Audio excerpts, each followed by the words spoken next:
there's a point where you have to draw a line in the sand and you have to go, look, has that thinking myself through life brought me a 200% life? Has it brought me true fulfillment, true peace, true love, and a real sense that I'm here fully doing what I'm here to do?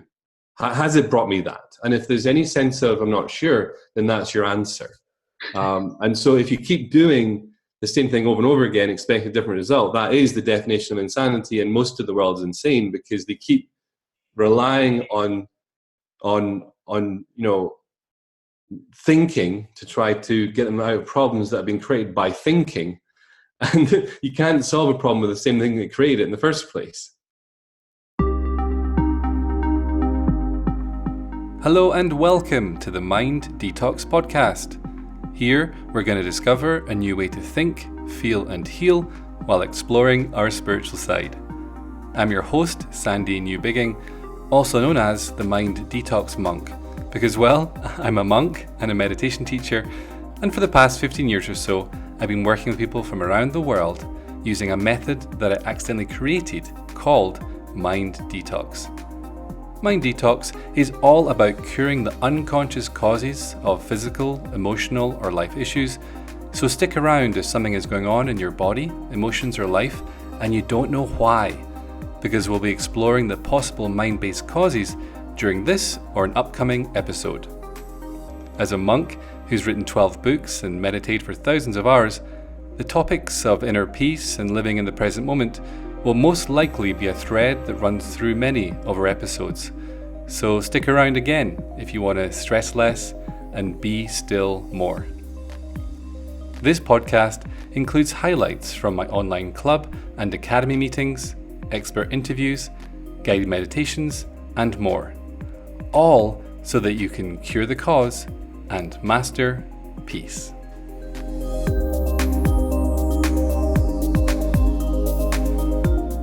For today's episode, I share a different kind of chit-chat, because this time, I'm the one who's going to be interviewed. During the next 60 minutes, my friend Arjuna and I talk about my books, my life philosophies, my past failures and frustrations, the advice I'd give to my younger self, and why we can all access so much more power, peace, and potential by living in the present.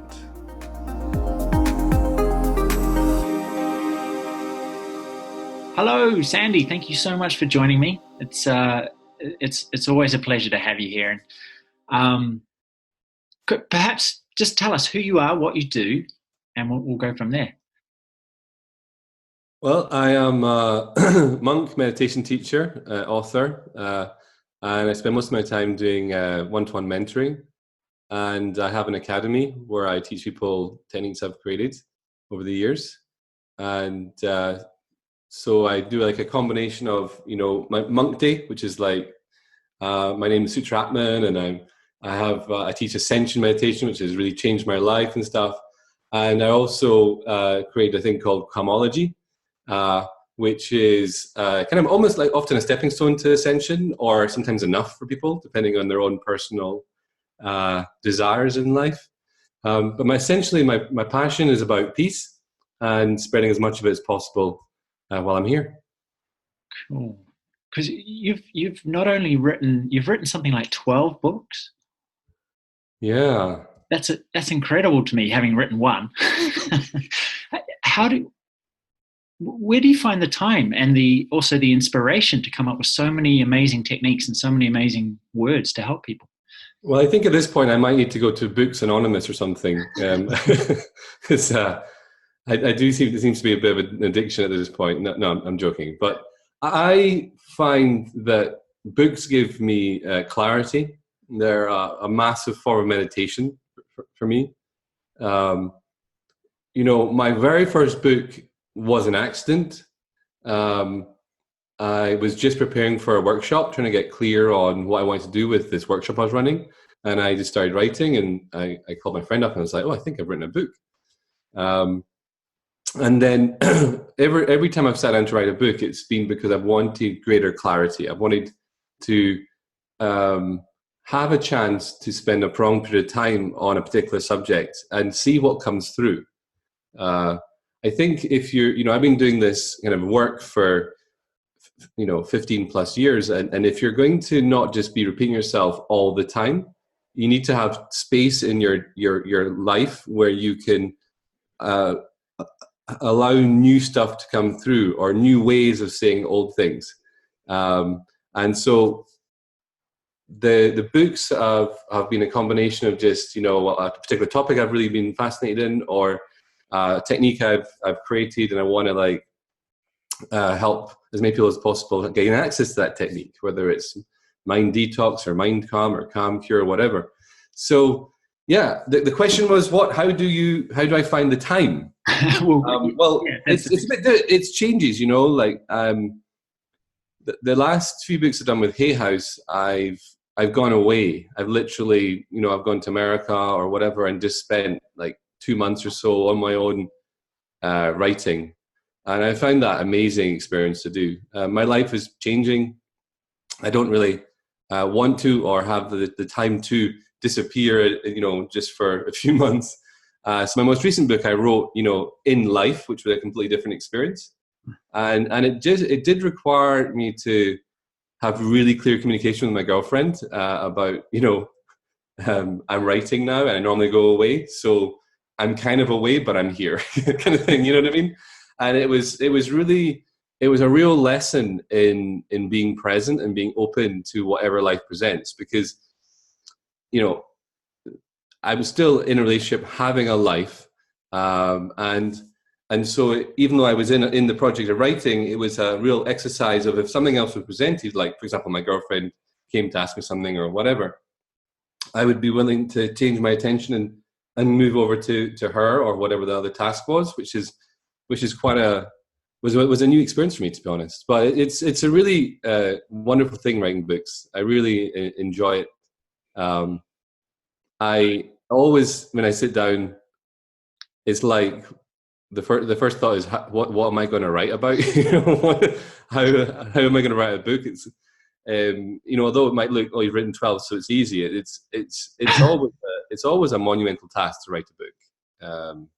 It demands you to go places you've not been before, and you learn a lot about commitment and one-pointed focus when you're writing books, because many people start books but they don't finish books. I praise you for finishing a book. Yeah. I know when you came to me with the original kind of ideas and stuff, it was like, okay, now you've got the idea, now you've got to write this thing, and yeah. But you went away and did it, But you know what it's like. It's not always easy. It's sometimes it dries up. Sometimes it's like you've perfected a paragraph in a whole day, and sometimes you've written a chapter or more. And it's an act of surrender and literally free falling through the pages. And before you know it, there's this entity of itself at the end of it, which I find very rewarding. Wow. Because you do a mentoring package where you help somebody write a book. You take them from conception to birth, basically. Is it true that everybody has a book? Sorry? Is it true that everybody has a book in them? Everyone's story is fascinating. So to that extent, yes. Is it in everyone to write a book? I don't think so. I don't think it's necessary. If it's up for someone to write a book, then it's possible. Absolutely. What people tend to do, which I've observed stops them from getting it finished, is they sit down and they just start typing or whatever. And before they know it, they've got a wall of words and they get stuck at the edit or trying to pull it together into some sort of cohesive message or whatever. Or they worry about not having enough content, and so they just start chucking as many things as they can possibly imagine into the same book, just to have enough words to justify a book. And they get a bit higgledy-piggledy, and they get a bit generalist. And what I've found is the best books have a very simple message, a very simple way of applying that message, and a message that can generally help people with a particular issue, whatever that might be. And if you can, if you can cover these three kind of criteria, then you're on your way to having something that can actually be useful and be finished and be published and get out there. And that's the thing, your book, in the olden days, people would be like, it would probably be, you got a book contract, you were set. You're now an author, you have a publisher, and people will go and read it. The way that obviously the market has moved these days, it's rare to just write a book, publish it, and then, well, that's that. Then thousands of people read it. It's a complete package, and the author really needs to also be willing to get out there and be seen and share and be living what they're teaching in the book. Talking of an underlying message, do you have an underlying message or an underlying theory or an underlying theme to all of your work or all of your books? And what is that? Yeah, I mean, if I was to,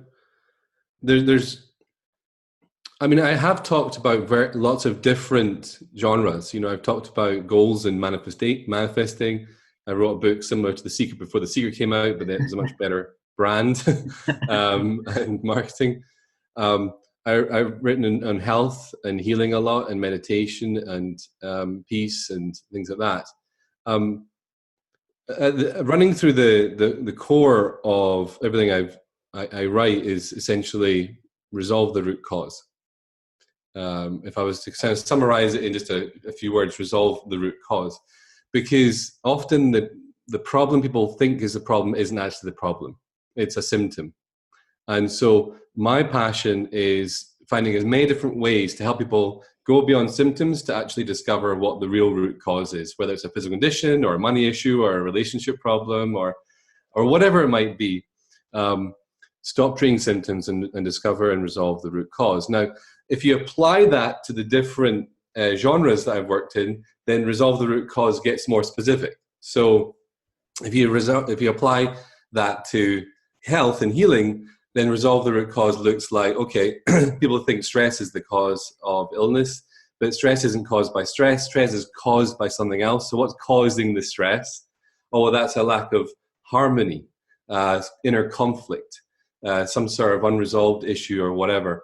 And so you're going to get beyond resolve the root cause into getting more into harmony heals and rest is best and other kind of philosophies at the heart of it. But overall, when it comes to meditation or manifestation or health, my ultimate message beyond that where resolve the root cause takes you to, but beyond all of it, is simply peace is possible. It's actually something that you taught me on the meditation course that I attended with you. It was the second meditation course I'd ever done. And you kind of went, peace is possible. And my mind went, piss off. At that point, I was like, but what I've discovered in my own life is peace is possible. And it's not only possible, but it's much easier than I thought it was. And so that's really my message, peace is possible. And it's a solution to all problems. Like if whatever you're dealing with, if you can come back to peace, if you can find the stillness, the presence within, if you can come back to who you really are, which is peace, then that sentence, peace is the solution to all problems, kind of makes sense, because peace is both an experience but also a reality of who you really are. And so my I was saying it last night on my academy supervision session. Every month we have a supervision session with my academy students, and what was amazing last night was they took, it was Christmas time, so they took it as a chance end of year to kind of share how it benefited them and the changes they've seen. And it was amazing how many of them shared, like, life is still happening, difficult, things have happened in my life this year, but there's been an underlying peace that has meant there's been no suffering. And I was very touched by that consistent message that came through all the different people on that call. And that's really the message. Peace isn't what you think. People think peace is no thoughts. They think peace is no emotions. They think peace is a perfect body. They think peace is world peace, i.e. no fighting. They think peace is, you think peace is some sort of variable thing that I need to try to find by fixing, changing, and improving stuff. And the reality is, peace is the context of everything. Peace is what every thought is happening within. Peace is what every emotion is happening within. Peace is the context of the body, and peace is the context of life. And so when we can get back to the root of life, we discover at the heart of us is this divine, delicious, delightful presence, which is untouchable, unhurtable, never been offended, never been judged, never judged. All the problems people face, we can transcend them by coming back to who we really are and the underlying nature of reality, which is peace, stillness, silence, presence. So yeah, if there's an underlying message from all the different books, whether it's Mind Calm, that's about peace with your mind. How can you get peace with it? Or how can you get peace with your emotions? Body Calm is obviously peace with your body and exploring the secret sources of stress and underlying that. Calm Cure, how do I get peace with my entire life? My more like my circumstances. Life is happening on a spectrum of possibilities. Sometimes you're going to get what you want, sometimes you're not. And the degree to which you are attached to always getting what you want and resistant to not getting what you don't want, can that make sense? Resistant to the bad stuff is the degree to which you're going to suffer and experience stress and negative emotions and stuff. So Calm Cure is about getting peace with life. And Mind Detox, which is the book that comes out 2019, is kind of going back to the roots. It's a technique I created in 2005, I think, and that technique has been used globally. It's used in, it's a very popular technique. But I've gone back to my roots and tried to do a better job writing a book about it. And that's about getting peace with the past. Now, although ultimately there is no past, the mind believes there is. And that's why it's mind detox. You're detoxing the parts of your mind that feel justified to dwell on the past. They continue to be hurt and or feel guilty by what's happened in the past, offended, frightened. It's basically helping to heal the mind-body connection, communications, and the potential root cause events in our past that may be causing physical conditions today, or some sort of unhealthy belief that's causing us to behave certain ways. So Mind Detox is more about peace with the past. But however you look at it, at the heart of it all is the message of peace. Peace is possible, it's easier than you might think, and it's a solution to all problems. I've been aware of your work for a long time, and as in the Shire, as with all your stuff as well, but it still astounds me that it could be that simple. Just hearing you say that, it's what I teach and what I live, but it blows me away. What do you mean could be too simple? Could be so simple? Well, just that peace is the solution to everything. That the inner stillness, when you contact that, everything gets easier, better, sweeter. Yeah, but that's the magic of what we share. It's so simple that people are overcomplicating it so much, and the mind doesn't want it to be that simple. Even someone listening to this, they might go, yeah, you don't know my life, you don't know what I'm dealing with, and how's peace going to help fix blah? But it does, because what we do know is stress doesn't help, negative emotions don't help, anxiety doesn't help, excessive thinking doesn't help, worrying about the future or dwelling on the past doesn't help.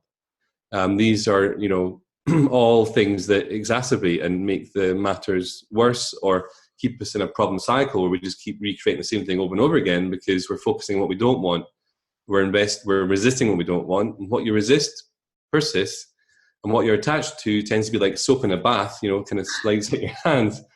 And so, we're needing to learn how to live in harmony. Harmony heals, and that needs to be a priority in our life. There needs to be a point where we kind of go, the strategy of trying to think myself out of this problem hasn't worked yet. I've been trying that thinking strategy for 10, 15, 20, 30, 40, 50 years, and it's still not brought me to peace. It's still not brought me to a happier life, truly happy. I still don't feel completely free. I still worry, or I feel separate, or I feel lonely, or whatever it might be. I feel like there's something missing, or whatever it might be. You know, that thinking habit hasn't been a successful strategy. You know, 2 of my books are essentially about how to stop thinking so much, because thinking is an unseen cause of so much problems. You know, even Buddha said, no mind, no problem, you know.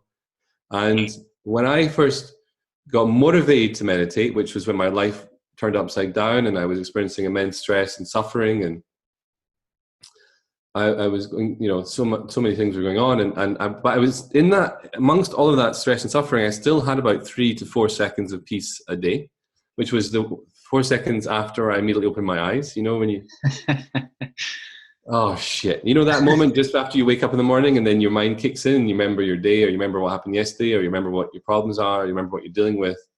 And like these 3 or 4 seconds did show me that what Buddha said, you know, no mind, no problem, was true.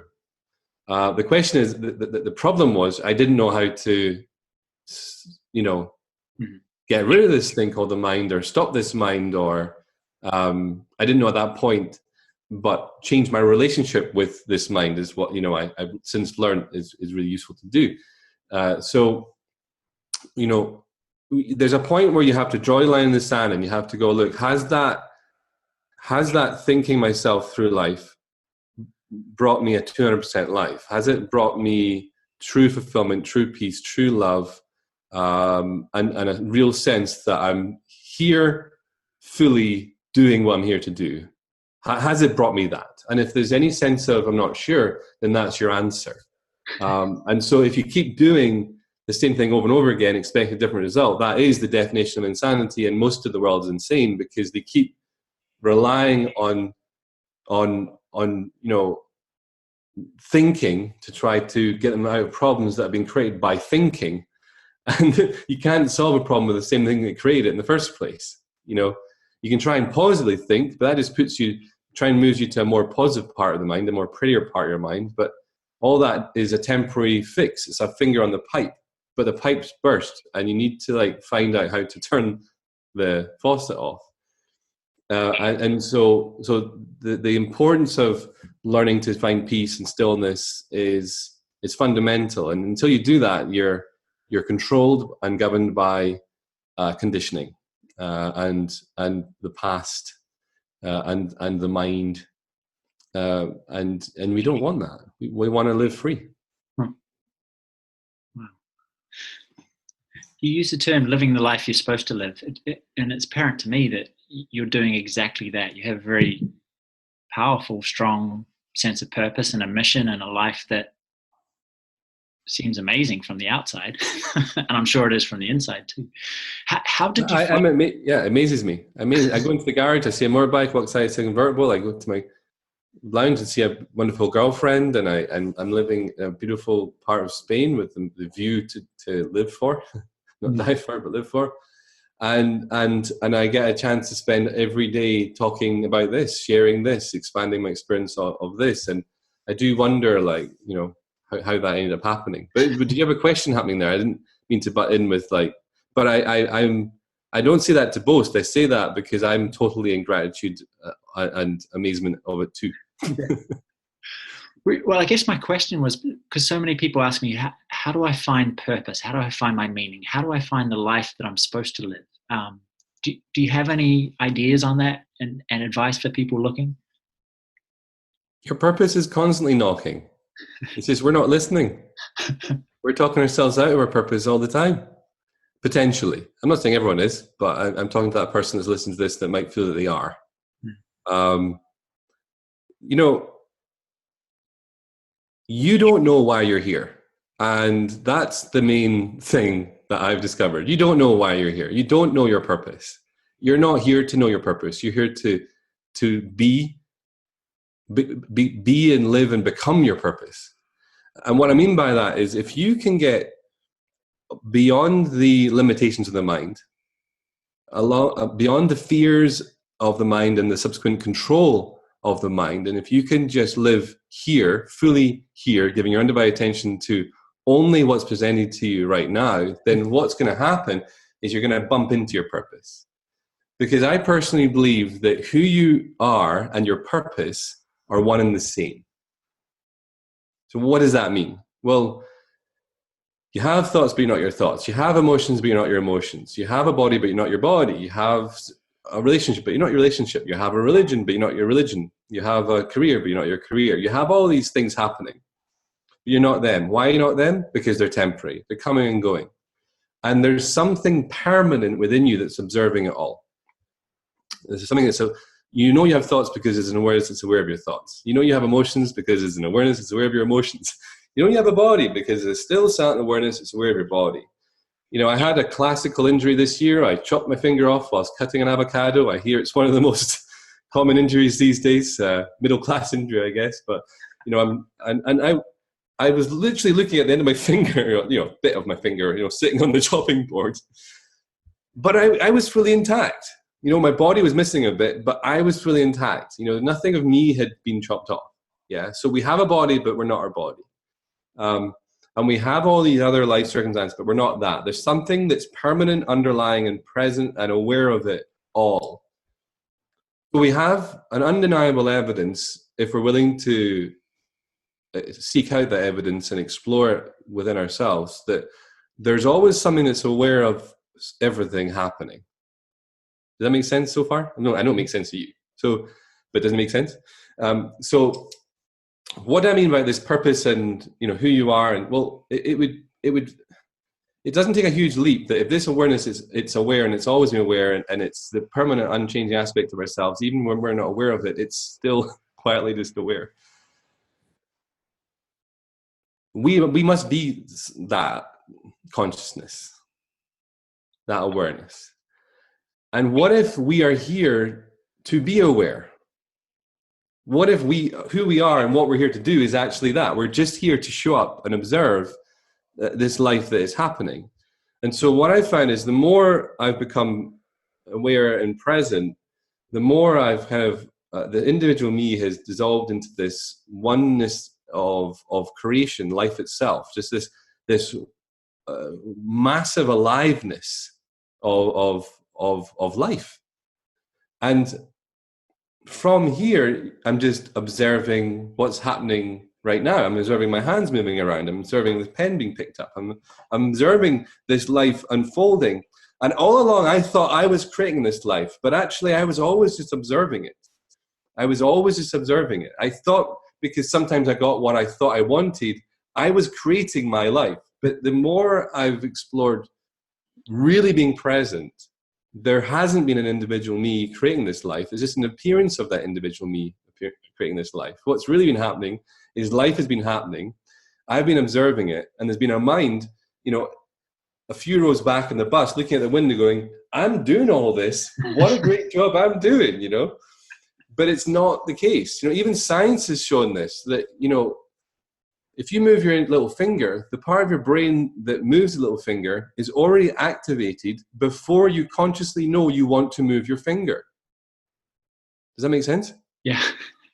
Like, how is that even possible? If it's me deciding to move my finger, then how can my body be ready before I consciously know I want to do it?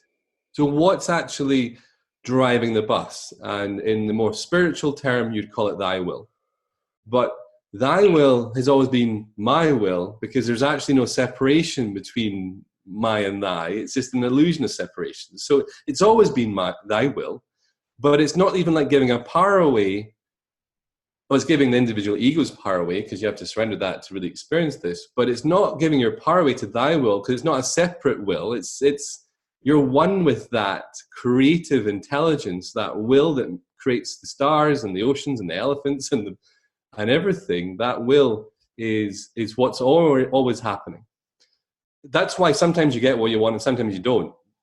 Thy will is always happening, but sometimes it looks like you're in charge, because sometimes I thought you had previously appears to happen. But it never happens exactly how you imagined. There's always differences, because you're not creating it. You're observing creation, creating itself, experiencing itself through itself forever. So long story short, how do you live a life of purpose? You align with the ultimate purpose and become enlivened by that. You're just here to observe it. So I'm not writing these books. I'm not creating these techniques. I'm not, riding the motorbike. I'm observing that. I just get front row seats at this thing called Sandy Sutraatman's life. And it's a delight if you're willing to really stay in the front row and not sit a few rows back thinking about life, judging the hell out of it, as to whether it's how you think it should be or not. So that's I hope that's kind of made sense, Arjuna. But my sense is, if you want to live your purpose, become one with what's creating your purpose, what's creating the purpose in the first place. And a lot of fear or judgment people have about this idea of thy will, because they believe you're giving your power away to a separate God or something. But that's, again, rooted in the belief of separation. But if you're willing to transcend separation by giving your undivided attention to where that separate sense of self doesn't exist, where that mind doesn't exist, the mind exists outside the moment, not right here. If you're willing to come fully here, you can't help but live your purpose, but your purpose is, and who you really are one and the same. Wow. Thank you. That's my take on it. That was beautiful. Thank you. I mean, maybe I'm. This question is redundant, but what is success? What is success to you? Success is aliveness for me.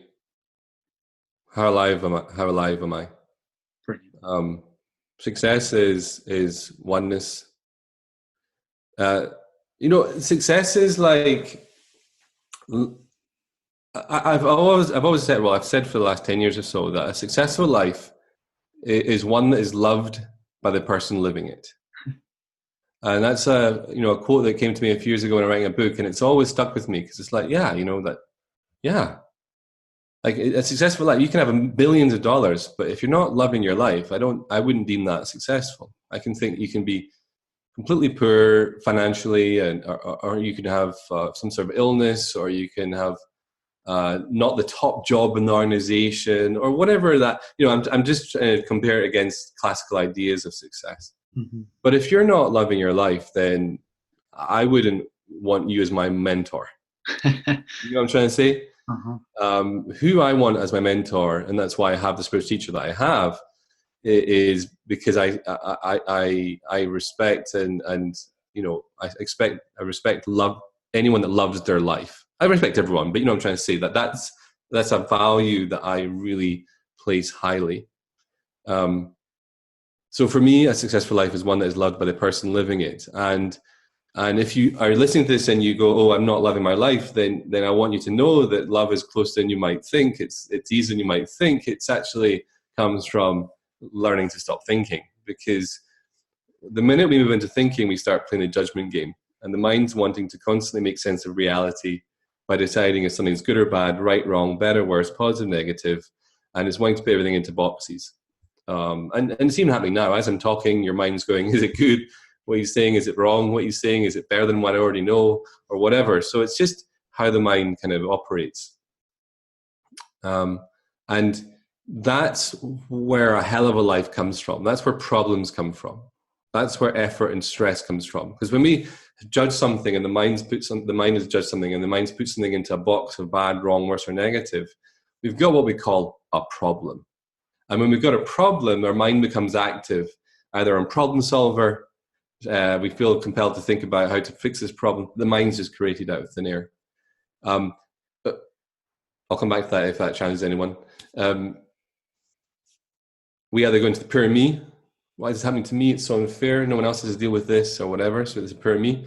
Or the mind can go into the positive guru, and it tries to think positively, or tries to think, be spiritual and stuff like that. But it's still thinking. And like I said earlier, you can't solve a problem with the same thing that created it in the first place.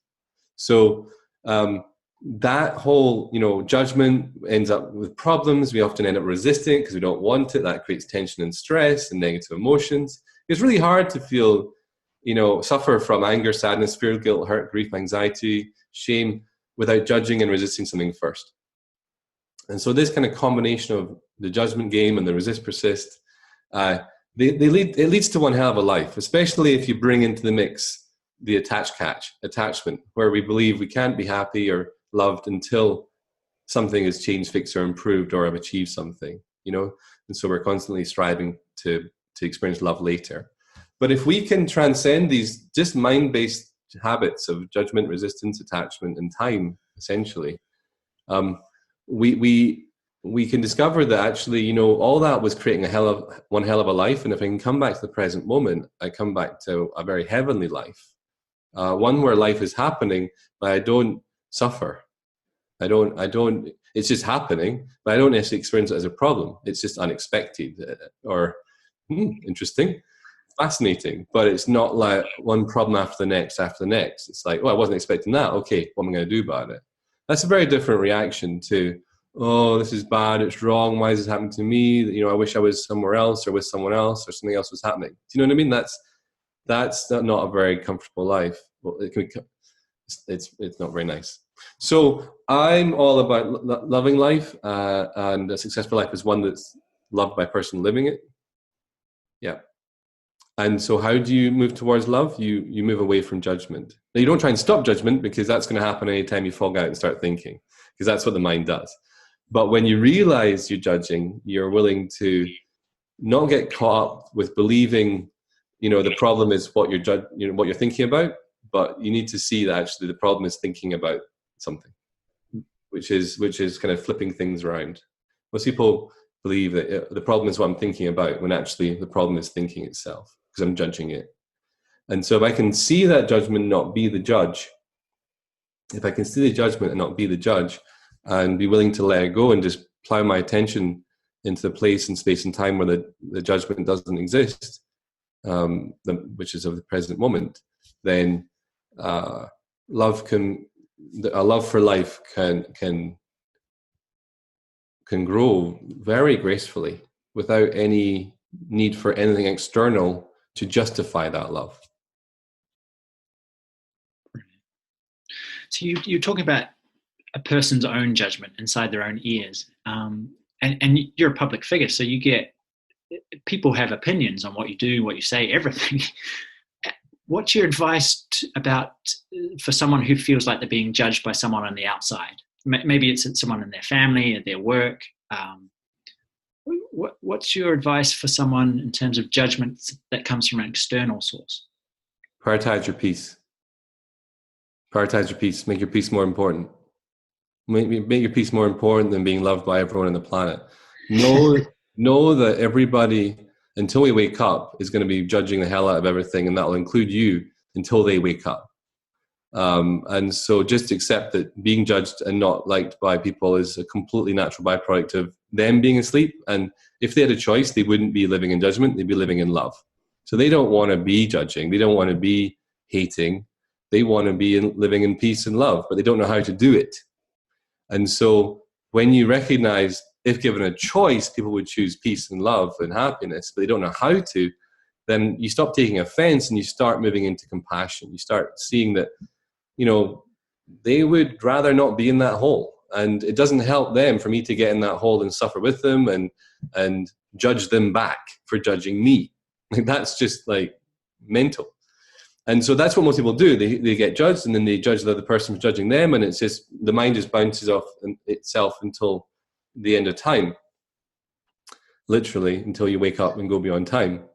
And so what you're looking to do if you're being judged by someone else is prioritize your peace. Give your undivided attention to the present moment. Experience the presence of the present moment, which you discover is a divine presence of peace.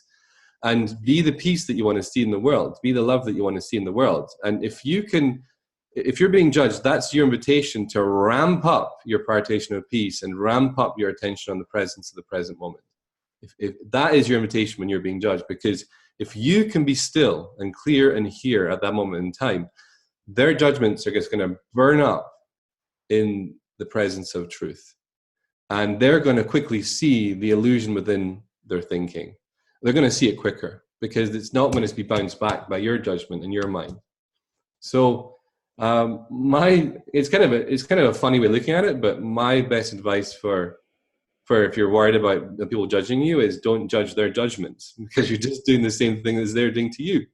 You need to be the change you want to see in the world, and we do that by prioritizing our peace and making that more important than being right, being liked, being loved by everyone on the planet.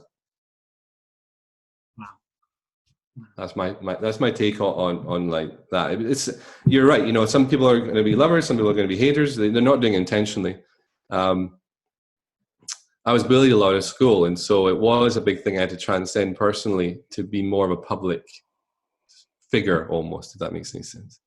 To put my head above the parapet. And my spiritual teacher once said to me, "Look, if you're not being judged, then you're not doing your job right. You know, if you're not being like people, you're not pissing some people off. You're not doing your job right. You're playing too small, you know, and you're not shaking things up enough." So I'm happy, you know, for people not to like me. I just wish that they would learn how to love for their own sake, you know, and that's where the compassion comes in. Brilliant. You were just talking about being the change you want to see in the world, and so many people tell me, well if I can't prioritize my peace because there's so much to do, so much that's wrong with the world. If I was at peace, then I would give up, and it means I don't care. What's your take on that? It's the exact opposite. When you experience peace, you don't want to leave anyone behind. So you become more active, more engaged, more helpful, because you're now part of the solution as opposed to part of the problem. So it's you can't don't wait for the world to wake up. The world's waiting for you to wake up. You know, it's simple as that. You know, put your own oxygen mask on first, otherwise you're gonna not find yourself very helpful. So yeah, and when it comes to like people finding it hard to prioritize the meditation or peace or whatever they say, you know, ultimately they're needing to know that it's a prioritization of where you're putting your attention in any given moment. And you don't need a less busy day to direct your attention inward on presence and peace. You know, you need the right techniques, which you have access to. If you're watching this video, you know people that can give you these techniques if you don't have them already. But like, it takes no time to come back to the present moment. And if it's taking effort, then talk to one of us or a teacher that can help you to reduce the effort and rest within the presence of peace, which you are. Second of all, you know, have a little look as to what you are making important in your life. You know, because we all have the same 24 hours, and some people choose to spend them doing some things, and some people do them others. And we often think we have no choice as to what we do, but that's not really the case. We always have a choice, even if we think we don't. But I have no choice to feed the kids. No, you're choosing to feed the kids. You know, it's like, but as you feed the kids, do it from presence, do it from stillness, do it from peace, do it from right here, right now, and see how that works out for you, you know? See if the kids are happier, see if the food's tastier, see if it's just a nicer day. So whatever you're doing, you can do it from presence and peace. And if you are looking to like bring meditation into your daily schedule, then you do need to recognize and make meditation as equally as important as drinking water, eating food, and sleeping. Because if you don't drink, eat, and sleep, you don't have life. If you don't meditate, you don't have a life. Why don't you have a life if you don't meditate? Well, generally speaking, if you're not meditating, you're not cultivating, the skill to stop thinking about life. And if you're thinking about life, you're one step removed from life.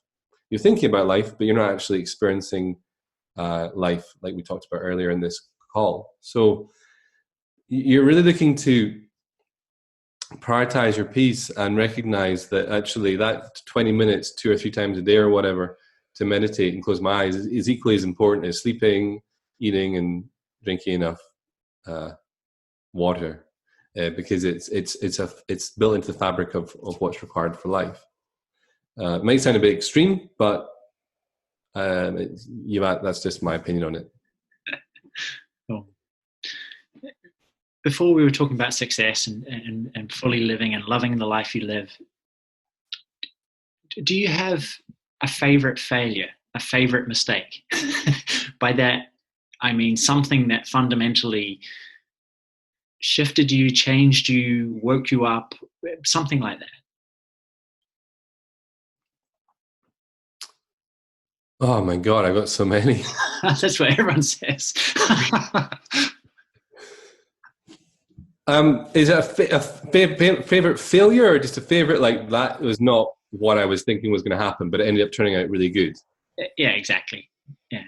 I once went to San Francisco to catch up with a friend of mine, and when I was there, I had a bit of a romance and fell for someone, and I flew back to be with them a while later, and I went into their house, and I just off the plane, and I go into the bathroom, and there's 2 toothbrushes. And I think, oh, it's really sweet. You know, she got me a toothbrush. And I go outside, and I think, that's really sweet. You got me a toothbrush. And she's like, oh, no, that's my boyfriend's.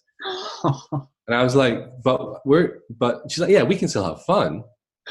And I was like, oh, no, we can't actually. That's not okay for me. And so I left, and literally in the street off the plane from San Francisco, from London to San Francisco. And I call up my friend who happened to be in San Francisco. I knew that she was staying there, and I went to see her and hang out with her for a while. And then we ended up talking, and she'd written a book for Hay House Publishing that had been a bestseller. And we had this idea of a follow-up co-written book. And because she was published by Hay House at the time, I was invited to that meeting because it was a co-written book. And so when I was in that meeting, we're just kind of hanging around, trying to explain the concept of this book, and the publishers are like trying to get their head around this concept. And then they turned to me and said, "So what are you doing at the moment?" And I said, "Well, actually, I'm this, that, and the next thing. Oh, and I've also created this thing called Mind Calm." And they were like, "Mind Calm? What's that?" And by the time I got to the train to head back after that meeting, they'd offered me a book deal for that Mind Calm book. And they didn't want the other book, but they wanted Mind Calm to fill the project. And so for me, like that flying all the way to San Francisco, getting my heart broken, but then, just seeing why was I there? Being open to actually, why this is not a mistake. Why am I here? Okay, and the first person that came to mind was Sasha. So I go and call Sasha, and it's like there's breadcrumbs and perfection. And if we're willing just to not dwell on what we think went wrong, but actually kind of always be going, but what now? But what now? But what now? And if you can just kind of keep that, yeah, but what now? That's where I see you get to really experience magic. And there's so many stories I've got in my life of where I thought it was a problem, but actually it was amazing. And it was like the Dalai Lama quote said, sometimes not getting what you think you want is a wonderful stroke of luck. And that quote has stuck with me since I was like 12 or whatever. I can't remember when I first saw it, but massively important, statement. And the sentiment in that can really help reduce our resistance to life and open up our curiosity to the magic. Is that always happening? What? Magic. Apparently so. It's just whether we're there or not, huh? Yeah, I mean, it's not like for me, I'm constantly having the thought, oh, this is magic. So it's for me personally, it's not like, oh, it's so magic. Oh, it's so magic. It's not like that. It's more just like this whole thing is a ridiculously magical miracle. The whole thing. Like being here, talking to you right now with these jelly suits on and these clothes and this microphone and this technology and me here and you there. And but it's not even like the mechanics of that. It's just the whole thing of, no one really knows why we're here, really. And I mean that, like, yes, there's lots of, you're here to wake up. And there are things that obviously, seem to make sense. And they do lead to a much more wonderful life if you're willing to play with these possibilities. But ultimately, we just kind of arrived in this thing called planet Earth. And then for some reason, people play for a few years if they get a chance to, and then they get really serious. And they try to control every orifice of existence and every moment of their life on planet Earth. And they think about stuff and they dwell on stuff that happened earlier and they worry about what's going to happen later. And it's all about preserving and survival. And how do I get by and, keep my chunk of Earth and my possessions that I've accumulated so far. And we end up owned by the possessions, and we end up owned by the fear, and we end up like playing so small and scared. And that's not why we're here. I think, if you had a kid and they were old enough to draw, and you said, draw heaven, they would probably draw rainbows and mountains and trees and rivers and lakes. And then we look out the window and we see that and we forget that we're in heaven. Do you know what I'm trying to say? Yeah.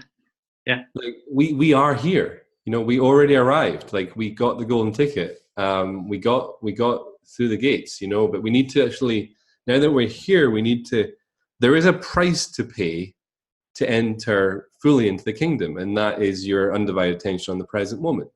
That is the price. It's a worthwhile price. It's a free ticket, really. You need to be willing to prioritize it and invest in, honing your attention so that it can remain here and now. And you need to be willing to give up the mind. You need to give up the current thought, all the past and future. You need to give up the judgment and the resistance. But they're not that much fun, so why wouldn't you be willing to give them up? It's like get rid of this painful thing, and you can have peace forever. It's like, okay, and that's kind of what I hope everyone can kind of get to as soon as possible. They kind of see the choice they have, and they make the choice that serves them and everyone. So is magic always happening? Absolutely. But it's not like I thought about it. It's just always happening. Wow. Hindsight can often help us, that was quite magical, like the story about, San Francisco. It was funny though. I went and had, you have these these readings, with stars, what they call, like, astrology readings and stuff. Yeah. And I went to this person, and they also did geo astrology or whatever, so that they could tell you, like, through your where good places on Earth to be, And they were looking at this, and at one point they went, "Oh, don't go to San Francisco. You'll get your heart broken there." I was like, "Yeah, too late for that one. Thanks very much." But yeah, so fascinating. Right. Anyway, that's just on the side. But that's magic as well. How can they know that from the stars? Yeah. So if you could go back and talk to your younger self at any time you like, what words of advice would you give them? Chill out. Relax. It's all going to be okay.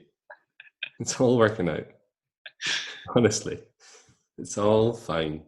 Yeah. Nothing's forever except who you really are, And if you know who you really are, the stuff that doesn't last forever, you can just enjoy it while it's here.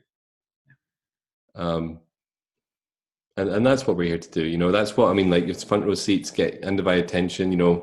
Be who you really are, and that's your purpose, and all that sort of stuff. It's like we're just here to enjoy the ride. If we can really understand that who we really are has never moved, and we're just this awareness that's just observing every thought, feeling, behavior, whatever, coming by it, then life becomes a lot more fun. So what would I say to a younger me? I'd just say, chill out and stop taking things so bloody seriously. And you can still have a job and have a family and be responsible and not take anything seriously. Often when I say that to people, I often hear in their eyes, like, yeah, it's okay for you. But it's like, well, yes. And, I have, you're, if you just get back to the present moment, you will see the life that has always been kind of waiting for you. Does that make sense? Mm-hmm. If your life doesn't seem to be what you would want right now, then maybe that's true. Maybe you aren't currently on the perfect, on the ideal scenario. If you were just to get back to the present moment and really make that priority and align with this purpose and let life take you places you don't think you want to go, which was a big question my spiritual teacher asked me once, and it totally changed my life. I wouldn't be living up a mountain in Spain, like the thing I just described to you. I would never have been doing that, because when he asked me that question, I was very rigid in my idea of what my life should look like. I was on my way to have a fancy place in London and all the rest of it, or LA or whatever. I was had to, that's where I thought my life was going to be. And he once said to me, are you willing for life to take you to places you don't think you want to go in order to be free? He added that little bit at the end, It's like, ooh, no, actually I am not, but I want to be, was my answer, And I had started playing with, well, where does life want me to go? Well, I can either try and figure this out with out-of-date thinking and, concepts and ideas of what I think might make me happy or whatever, or I can just come back to the moment and let go and see what presents. And when I say what presents, I don't mean you just sit on your couch and you see what presents. What presents is also an intuitive thought, by the way, and an inspiration and an idea to do something or whatever. Let me just, mention quickly, like, this idea of inspiration, because what is the difference between like just thoughts and thinking and like inspiration? For me, inspiration is a thought that comes with its own built-in energy to help make it happen. That's what my sense of inspiration is. So it could be like appeared like a thought, but it's a big thought. It's like, it can almost like a whole book in an idea, in one thought. It doesn't have to be like lots of thinking, but it's like the best things that seem to have happened that have been easier for me seem to be like inspired action. It's a thought that comes with its own energy built into it to actually make it happen. Now, here's the problem with inspiration. It's happening a lot, but people confuse that energy built in with fear or anxiety. So that thought arises, it comes with this energy to help make it happen, but we mislabel that energy because it can be intense and it can be like, or we have the thought and then we then don't just go, wow, that's cool, let's do it. We then, what are the implications of that? Is that possible for me? What would people think about me if I did that? And then it just, and that wonderful thing just kind of passes by. That's what, when you get back to the present moment, you get more clear in here, you find you start living more from inspiration. So I had an idea a few years ago to do a membership website, but it was just like the name came, Calm Clan. Oh, that's fun. Oh, and it was like, and it came with its own built-in energy though. So I just sat down, built the website, maybe 7 days later, I launched it, and it's turned out to be a really wonderful, helpful resource for hundreds of people. And it's really helped, before I even knew I wanted to live here, it's helped me live here because I don't actually, it's an online income, but it helps people. So that's win-win. So does that make any sense? So like the inspiration arises, and the trick is to have a willingness to actually act upon it with the energy. And then once you've started, the trick is to then finish the job. So commitment is doing the thing you said you would long after the emotion you had when you said you would do it has left you, right? That makes sense? Commitment is doing the thing you said you would long after the emotion you had when you said you would do it has left you. So you have this initial inspiration, which will get you at the starting blocks and will get you going. But then it does require a level of commitment where you are willing to play within the realms of persisting until you succeed. But personally, I get a lot of joy from finishing a job. That might just be my personality trait, you know. I do enjoy that kind of, okay, that's that book done, or that's that project done, or whatever. It's fun. So I don't know if that answers your question. I can't remember what your question was. Absolutely. But inspiration. I think that might be useful for some people, because I think we can kind of get confused as to what's a useful thought, what's not. And we start getting confused as to, how do I make anything happen if I'm just going to be present and wait for see what's being presented. And when I say presented, I include inspiration, which has action associated with it. So, I'm very much active and out there playing with stuff, and it looks like there's a master plan, but there really isn't. It's a complete winging it constantly, because it's not my plan. So I don't really know what's going to happen. Do you know what I mean? So you can look back and go, well, that's pretty cool. Like I did, that's led to that. But the fun way is to live with what's going to happen today. What does life want me to do today? That's fun. Because if you wake up with that, then whatever happens is a bonus, right? And it's, if you wake up with what has to happen today is, then we now start bumping up against my plan's not equaling life's plan, and now we get frustrated or tense, or we have to try and fit everything we got to do today in. But if you kind of sit with what does life want me to do today, and then your kids come in and says, hey, can I have some breakfast? You go, yes, because that's what life is inviting me to do right now. And then this idea comes to call a person, you give them a call, and so it presents, it includes action, but it's very much inspiration and winging it. Wonderful. So if you had a billboard in every city around the world, or you could send every person a text message, what would you put on it? Discover what it means to be truly alive. It's, I could say the peace is possible and all that sort of stuff, but in that moment, my answer would be just, don't die before discovering what it actually means to be truly alive. Would be my billboard. Don't go to sleep tonight before you've discovered what it means to be truly alive, and you just, the goal every day is to go to sleep more awake than when you woke up in the morning.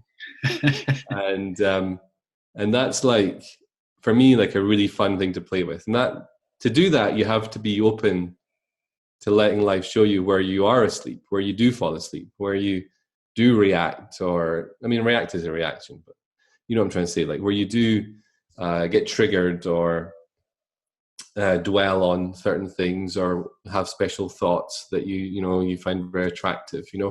Like if you have the intention to go to sleep at night more awake than when you woke up, then that's a pretty cool way to live, I find. Wow, thank you. This has been brilliant.